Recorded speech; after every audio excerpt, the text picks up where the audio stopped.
So why do you say it's I heard something like if somebody in your family is suffering from high blood pressure, you are also likely to have. Why is it like that? I cannot really. It's generic, right? Yes, generic. It means that if it's part of your mother's DNA, it cannot more. It's not really directed. If your father has it, you may have. Genes are kind of complicated. It can be from your grandfather. You just happen to have the gene of hypertension, but does not mean you're hypertensive. It just means that you're at risk of having hypertension. So if let me say, if somebody finds his or herself in that kind of a family, Josie, and what should you are at risk? Which kind of lifestyle should you be living? What are you supposed to do to ensure that you don't even become hypertensive? Okay, if you know, first of all, because you need to first of all know if you are actually from that kind of a family. So if you know that you're actually from that family, you need to know that you need to manage your salt intake. You need to know that alcohol, you need to know how to manage alcohol taking. Like the highest for you, especially for women, should be one bottle per day. Like if you must drink alcohol. Okay, then you need to also know how to know that no smoking for you, because all those things will open you up to hypertension. You need to exercise daily, keep fit, and then watch your diet. Reduce fat, food which have fat, too much fat in it. Yes, and also watch your weight. Okay, what about sleeplessness? Sleeplessness, I think, is when you don't sleep at all, right? Like people who say they want to how can I say, build mansions over the night. You don't walk, you don't sleep, you have to walk throughout all the night. Can those things also lead to hypertension? Yes, actually, the sleeplessness, insomnia, can actually lead to hypertension. You know, when you're awake, your body is actually, all the information you are gathering, your body is trying to process it, and your organs are not actually at a standstill waiting for you to think. Then when you stop thinking, now you continue. When you're thinking, actually the processes even become faster, they become more intense. So when you don't rest, the body too is not at rest. When you're constantly awake, those blood vessels are trying as much as possible to keep everything flowing, especially when you take things like Nescafe to force sleeplessness. You actually really, you're punishing your organs, you're overworking them, because that heart that is not resting when you're awake is actually pumping blood through those vessels, and when it's constantly doing it, it can make the heart to even become weaker. Make it to fail at a certain point in time. All right. When we talk of hypertension, or someone is hypertensive, is it limited to a man, to a woman, or can children also be hypertensive? Children too can be hypertensive, but then age is a risk factor. Hypertension mostly occurs to those who are aging, because by that time the blood vessels are also weak. So hypertension now is just going to come and continue from where the blood vessels have ended, something like that. So age is a risk factor. It's less prone in people that are young, because we are still very agile, our blood vessels are still very okay, they're intact. But when you're getting old, you're aging, your arteries are getting weaker. So when hypertension comes, you cannot even fight it. It's going to take you down. So age is a risk factor to hypertension, but it does not eliminate the fact that young people can have it, because I think people like 18 can still have it, but it's less in those age groups. Like 8, I don't think people like 8 can have hypertension, but age is a risk factor. Okay, Jocelyn, let me come to you. What advice will you give to people? How will you advise them to start living their lives? First, those who are not hypertensive. Okay, if you look in Goya, if you look at the rate at which people consume alcohol, it's actually too high. So the first thing I'll talk about is alcohol. They need to really limit the rate at which they take alcohol. And another thing is they need to watch their food, their diet, because some people think that it's by eating a lot of pork, eating hamburger and all those things, that you're enjoying life, but you're actually destroying your system. So if you can eat more of food like that contains potassium, like banana and vegetables, and eat a healthy diet, that's good for you. Yes, you'll be less prone or less vulnerable to hypertension. Okay, Marion, do you have something to add to advise people out there Okay, first of all, I'll start with people who are obese.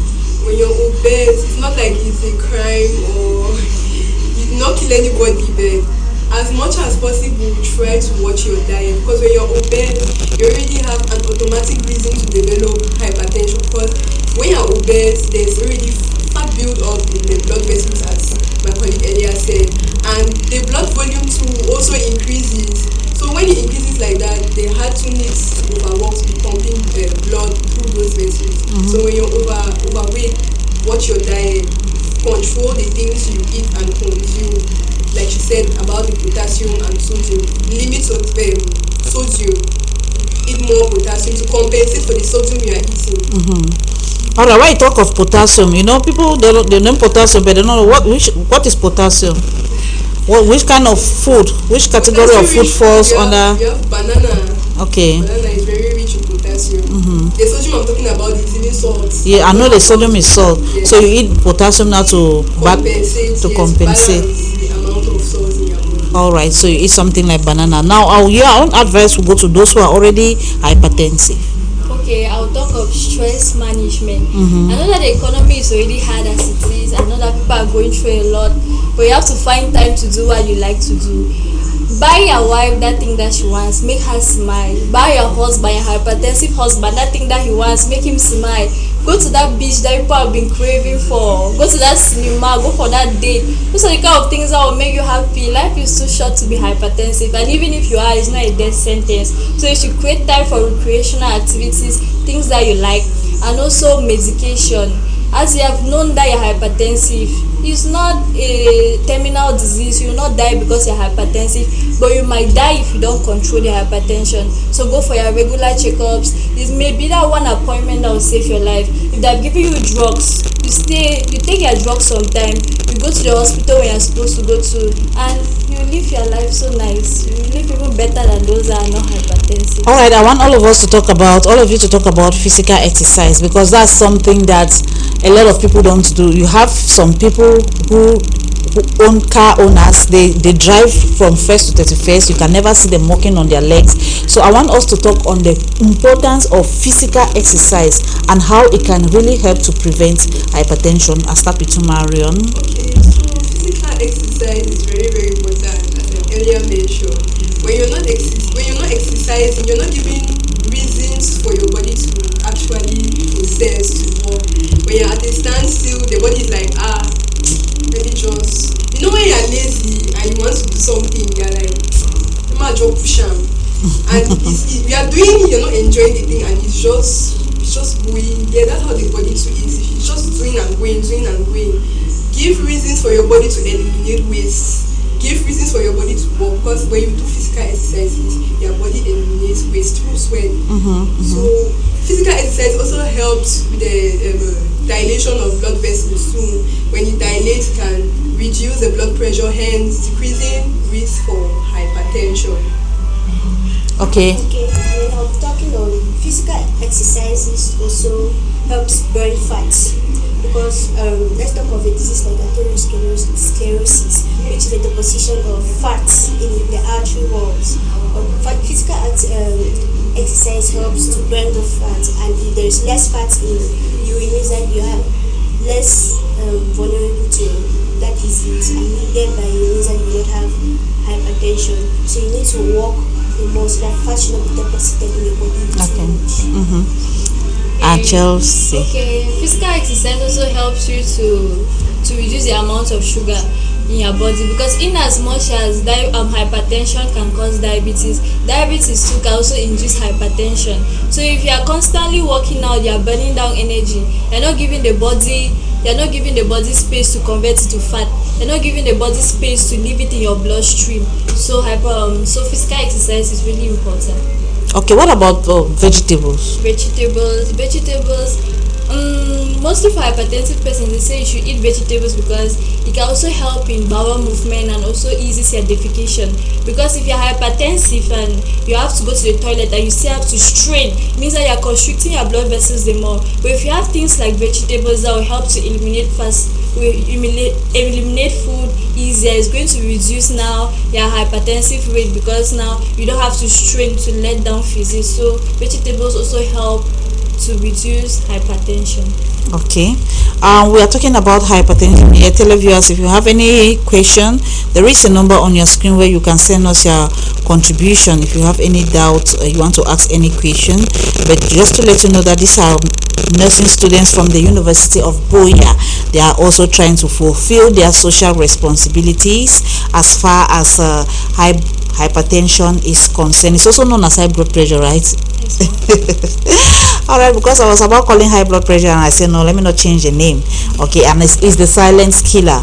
So what's your advice to people? Because most of the times people hardly take care of their health. People don't really put much concern on their health, especially those that are working, especially those that are selling in the market. People are more concentrated on making money. People are more concentrated on investing and all of that. What would you advise somebody? Because you must not feel that you are having all the fatigue, the headache that you talked about before you go to the hospital. Should somebody just sit like this and say, okay, I want to go to the hospital to check if I'm hypertensive or not, or if I'm at risk?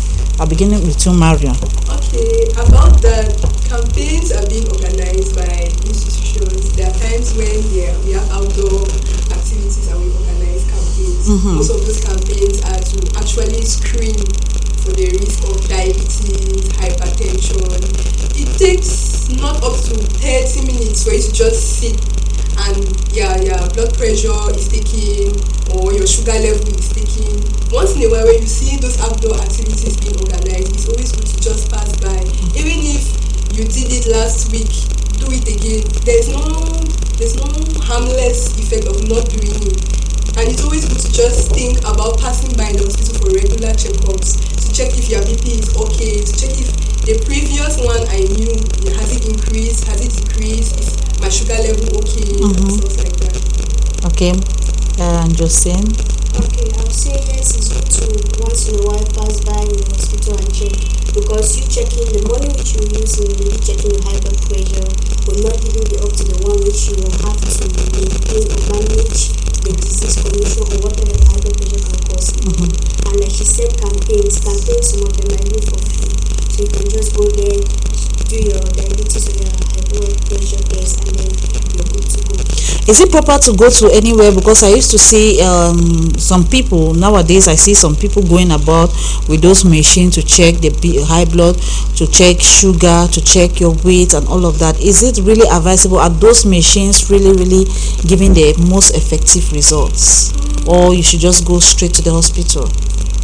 Mostly they always carry out these small campaigns and do these checks in a mini place, because people may feel like it's inconvenient to go to the hospital. I for one will say it's good to go to the hospital, but if you say go to the hospital, people will not go. So if you have the opportunity, even if it's in a health center, it's doing a campaign, you should go. It can just be that one checkup that will save your life. So I encourage you still go. It's better it than nothing. So we are talking about hypertension, the silent killer. We are about living.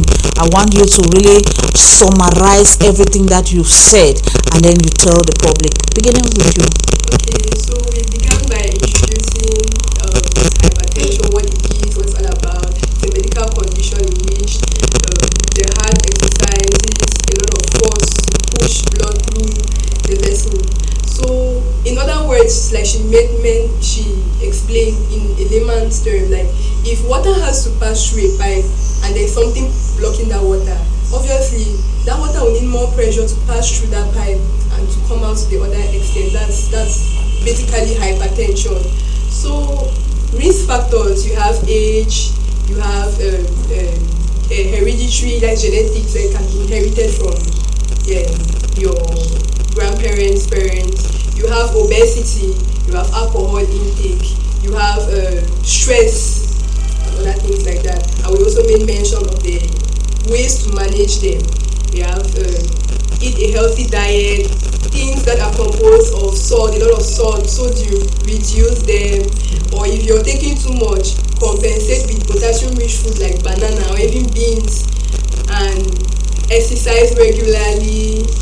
Take fun-filled activities to minimize stress also. Thank you. Okay. Okay, what I want to what I want to summarize is, like we said, hypertension is silent killer. It means that it is in you. It can be in you for a very long time, and yet you don't know. And the only time you may know is maybe too late, or maybe it's in fatal situation. So it's better you take your precautions now and manage, or take your precautions now, like doing exercises, abstain from excess consumption of alcohol and many other things which we have said, because it can be in you but yet you don't know. And always try to do a health checkup, check your health, that you know if you're in a good state or in a bad state. Okay. Okay. Hypertension is a silent killer, but it's not a death sentence. As we said, it can be managed for a very, very long time. And there's a saying that health is wealth. Truly, health is wealth. If you use all your health to get wealth without considering your health, you are going to use all that wealth to get back your health. So you should prioritize your health. Go for your checkups. You may never know it will save your life. And stay to your drugs, like adhere to your drugs, and you'll be okay. Hypertension is a silent killer. It is not a death sentence. Okay, I'll still stay with you before go. We talked about it can lead to stroke. Okay, when you, let me say, you didn't know, you didn't take care of it, or it has led to someone getting into the condition of stroke. Okay, can that stroke be reversed? Can you get up again and be normal? Or okay, I think it can be reversed. Stroke can be reversed with therapy and stuff. But I don't know, it depends on the extent of the stroke. If it's a partial or a mild stroke, it can be reversed. So don't wait till it's a full stroke, that because the more the severity, the more it is difficult to treat. So if it's partial something, it can be reversed with therapy. But if it's something full, it will be more difficult, but then there's something I almost forgot, because I know when we're growing, when somebody is hypertensive, they don't like noise. They love to be in a quiet environment. Noise has something to do, because even if you go to the hospital, when you're in the hospital and people want to talk, they say no, don't make noise. They don't need too much noise. But the environment in which we find ourselves, everywhere is boom, boom, boom, boom. How does this affect hypertensive patient, right? I might pronounce it. I think the reason why they say noise should be avoided is because when there's noise, there's no time for you to rest. And if you cannot rest, it means that your body is always in constant motion. And if your body is always alert, it means that it's going to function too much, and that's how your blood pressure can skyrocket. But if you are living in a tranquil environment, it means that you have time to rest. Because rest is so a very important factor for hypertension. Hypertensive patients need maximum rest. So the environmental factor is just that it's going to help you to rest, and rest is important for your health, especially hypertensive patients. Generally, let me say, look at it. Is it advisable for somebody, like people to have, let me say you have your doctor, you have your nurse that always pass by to check you and all of that. Is it advisable for people to start, like you used to watch film and you say, my doctor, let me call my doctor, let me call my nurse? It's not very common here, but now we have a lot of nursing schools that people should get one, right? What do you have to say about that? Okay, it's advisable to get your nurse, because anytime that you feel like you're not okay, they check you. But if you cannot get a nurse, you can still go to the health center. But having a nurse at home is a good idea for No, I'm not saying that, because if you have a nurse, right, yes, like if you go home and you say, I'm tired, and my head, no, the nurse will be able to, like, you call your nurse and you explain and say, no, this is something that you need to go to the hospital, right? The nurse will always give you the right advice, not that she is treating you at home. Okay. It's just to advise you, okay, to Yes, take you to the right, it's but not important. that you have a nurse that you want everything, she's the one treating at home. No, that one will not really be good. It's good for you to go to the hospital, you get yourself diagnosed, they know what is a problem, and they know the kind of medication that they are going to give to you. So I wish to thank these young beautiful girls who are all nursing students here at the University of Buea, always coming on every Thursday to ensure that they educate us on issues on health. So I wish to thank you, Marion. Thank you very, very much for receiving us. Josiana, thank you so much. And Chelsea. Thank you, Ma, for the opportunity. All right. We are always open to give opportunities even to the young ones who are still going to school to come and see, to come and educate the public, to come and talk to the public on health. And it's also a process of learning, because as they are talking like that, they are also learning. Televiewers, that's how we saw it on this edition of the program. Make sure you join us again next week for another edition. Meanwhile, stay tuned to High TV for more interesting programs that are coming your way.